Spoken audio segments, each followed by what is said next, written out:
So real quick, this weekend was like none other. Have you ever like had a complete high but also complete lows at the exact same time and you just didn't know how to feel about it? Like that's how I feel right now. And I was like, I have to do a recap on this weekend because it was amazing, but at the same time, the most difficult thing I've ever done, hands down.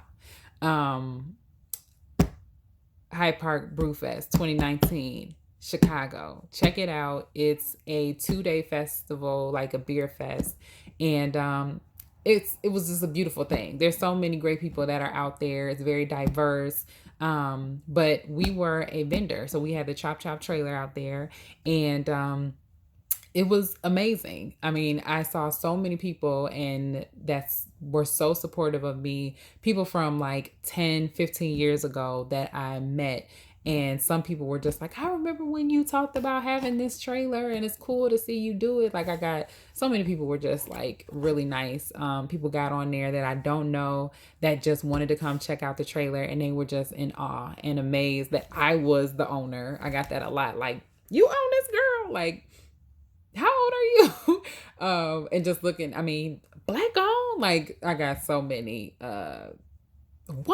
Like a lot of people thought the barber that I had, they thought he was the owner, which it is what it is. I don't care. But that's just, one of those things. If you're black, if you're a woman, if you're young, people look at you crazy when you do things that are out of the ordinary. So I'm used to that. I drive a Dodge Ram 2500. Like I'm used to people making comments when I get out of that truck. But anyways, I just want to talk about like fear and how fear is paralyzing and fear is not it's real. Like a lot of people say, "Oh, you're just confident." You're not I'm not naturally confident. I just over time just do things that test my confidence. I do things that put me in a position that's uncomfortable. And this was probably the most uncomfortable I've been in a long time, if not the most uncomfortable I've ever been in my life. Like, first of all, I usually have a trailer driver. I've always had a driver to drive this trailer. I've never driven it from point A to point B by myself, parked it by myself, hitched it, unhitched it, filled up the water tanks, um, turned on, messed around with the what is it called? I can't even remember what it's called, but I've never done like all the operations of the trailer by myself. Um, but this was the weekend I was going to have to do it because my driver, he has his own thing. He's great. He's amazing. And it's funny because I knew that he wasn't going to be able to do this event for probably a month, but I was so in denial because I wanted him to be there so bad. Jay has been like my right hand man. And, I've been able to rely on him, like to the point where I give this man my credit card and he would go to the store and like buy things and I would not think twice. Like he's amazing. And when you find people like that, you do not want them to go, especially when you're an entrepreneur and you're doing majority of the stuff by yourself. If you find someone that's reliable, that is just like a godsend. You know what I'm saying? So anyways, I knew for about a month, but I procrastinated. I was bad, y'all. I procrastinated because I really did not want to do this on my own. I put out ads and I like a couple people replied, but they just weren't at his level just from the response. I was like, nah. And like this driver has to ride with me everywhere and it's like my right hand man. So I'm like, I'm just not gonna have anybody, right next, right there with me. So anyway, I was in denial. So I decided I was gonna do it myself. So Friday, so the festival was Saturday and Sunday. And Friday, I had to go pick the trailer up from Jay, from his farm. And on the way there, I had anxiety. I had a panic attack. I was on the road feeling faint. I mean, I kid you not, I thought I was about to have a stroke. Like, I'm not joking. Like, I looked up stroke and what the symptoms were because I thought I was having no symptoms. My arms went numb. My hands were trembling. I was hyperventilating. I had to pull over. Well, I was about to pull over. I felt faint. Like I mean, I just felt like my nervous system was shutting down. And I'm on the way on the highway feeling like this. And I called my friend Rose, and I just said, "Can you pray for me?" And I told her what the situation was, and she knew. And so she prayed with me on the phone on the way to pick the trailer up. I felt better, but I still had, some hesitation. It was fear. It was paralyzing my body. So when people say you're naturally confident, no, I understand what fear feels like. I understand when you literally feel like your body will not move, because I play things off really well. Like when I have a poker face. Like you'll never really know when I feel like I can't do something, because I have a really good poker face. But my body was like, nah, bruh, this, this ain't for you. I mean, it was just. But anyways, I got to the farm. He showed me some things. We taped it so that I would know how to do it if I forgot.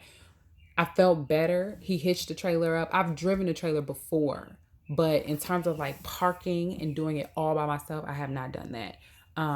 So I brought the trailer back to my house. I filled it up, and then I realized I needed to get down to the Brew Fest that day.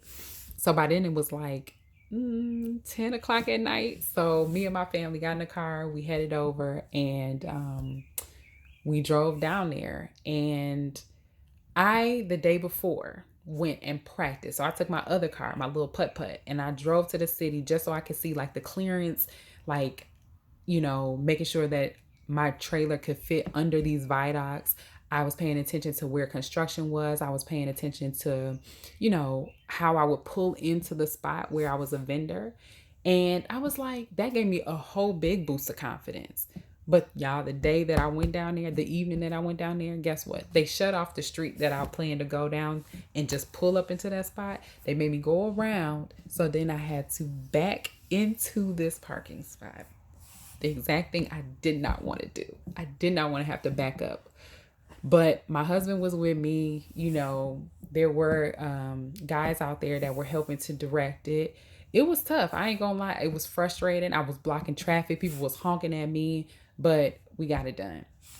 Long story short, because I don't want this to be like 20 minutes long. It's already like 7 minutes. But basically, I mean, there were certain situations that paralyzed me, and I was so fearful. But I'm so proud of myself, y'all. I have to say, like, my thing is, if you're not going to try, you'll never know. And the only way that you'll know what you're capable of is if you do what you think you're incapable of doing. Ask yourself, what's the worst that can happen? I say, what's the worst that can happen? I'm going to get in an accident. Guess what? I've gotten in an accident not driving a trailer. So if I got in an accident trying to get down there or trying to do something, I just got to deal with it. You know what I'm saying? Like, but I can't let that stop me from doing something that could propel my business, that could be life-changing for me. You know what I mean? This is for my family. This is for the people. This is beyond me. So like, I can't let fear stop my grind. And that's what I had to put in perspective. It's like, you got to do this. Suck it up. Do it. And so, I just made sure I took everything slow. If somebody was going to honk at me, whatever, let them honk. Anyways, getting to the actual event. So the other thing was, I didn't have a barber until like 2 days before the event. I was trying to find barbers. That was another thing I was stressed out about, is just like having staff. I paid $2,000 for a booth space. You heard me right. $2,000 that I ain't got, that I'm just putting on credit cards and racking up more debt. $2,000. And then I wasn't going to have a barber. Do you know, I knew this barber was going to make money, whoever this was. There were like 60,000 people estimated to be out there for them 2 days. That's money. And to not have a barber, I was like, but God's favor, he literally dropped one in my lap, because 2 days before I was stressed out, and I was just like, you know what, if I don't have a barber, I don't have a barber. Amazing team. I had an amazing team that went out there. But what I wanted to say too was like, it was crazy because, first of all, the support was real. Like, I had people from 10 years ago see me, stop by, and just be like, man, you doing your thing. Strangers coming on board, like, this is amazing. Like I said, no one believed that I owned it initially, but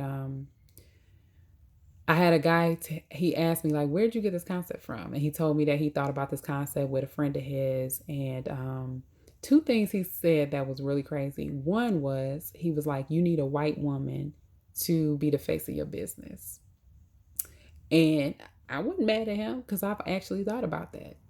I didn't even want to put my picture on my website for a long time. I had a debate because I know that people are going to look at me and be like, and it may be as a good thing, or it may be as a not so good thing. And unfortunately, that's something that minorities think about.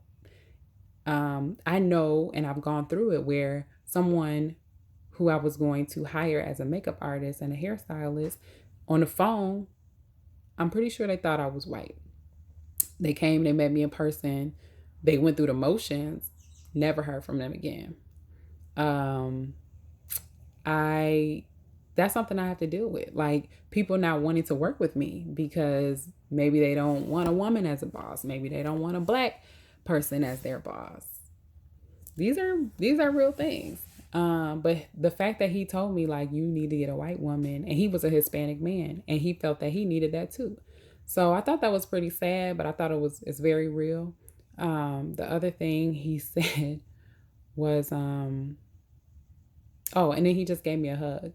It was, I mean, complete stranger. He's just like, I'm proud of you. Like, I'm so happy that you're doing what you believed in, and you pursued your passion. He went on a trailer and he came out just like, and gave me a hug. Yeah. I mean, there was a guy who knew my husband. My husband was like, yeah, my wife owns this. And he was like, this is black owned? He's like, I said, I'm black, ain't I? He's like, this is black on for us. I said, bruh, I'm black. Like, yes. And then he was like, and that's your husband? And you're his wife? I'm like, yeah. He's like, I ain't never heard of no shit like that. Those are the type of things that, like, it makes me feel good, makes me feel like this is bigger than me. When somebody can see me out there and they can relate in some way, whether it's because they're a woman, whether it's because they're young, whether it's because they're black, and they see that I've done this, and it makes them feel like, man, it's encouraging. It encourages them, makes them feel like they could do it. And that's part of why I do it too, is like, we can do whatever we put our minds to. It's going to be tough, but we can do it. But sometimes you got to see somebody who came from where you came from or looks like you in order to really believe that you could do it. And I realized that. And I realized that a lot of times when I want to give up, I think, like, you're not just giving up on yourself. You're giving up on a lot of people. Like, a lot of people are counting on you. A lot of people are rooting you on. They're cheering you on. You know, they're using you as an example. And I don't want that to ever die. So these are I'm just talking through some of the emotions that I felt. Another emotion I felt is like, wow, I did everything from driving a trailer. I did hairstyling. I did face painting. I was a saleswoman. I was trying to gain new business. I was leading a team. I mean, I did it all. And it's just, it's funny because I think back to the times when I'm applying for jobs, or I've applied for jobs in the past, and someone tells me I'm not qualified. And I'm like, bruh, if you only knew, like, I can do whatever I put my mind to. And I think that we have to start thinking that way, that we're capable of anything. We're capable of everything.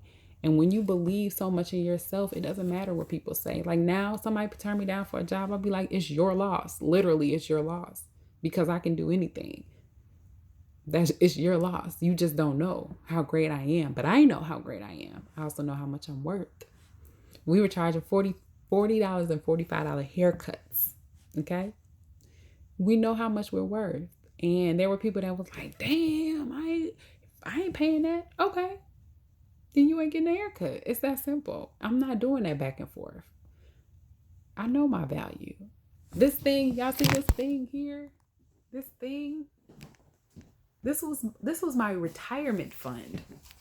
Okay? This thing has been sweat equity. Yeah. If I say that it's worth something, it's because everything that I put into this, it's that the whatever I'm charging, that's the value of it. My late nights, my time away from my family, my anxiety attacks, my panic attacks, the supplies, the gas, the fuel, hiring people, paying people. Yes, that's how much it costs. So, again, a lot of emotions that I went through this weekend, but I made some great connections.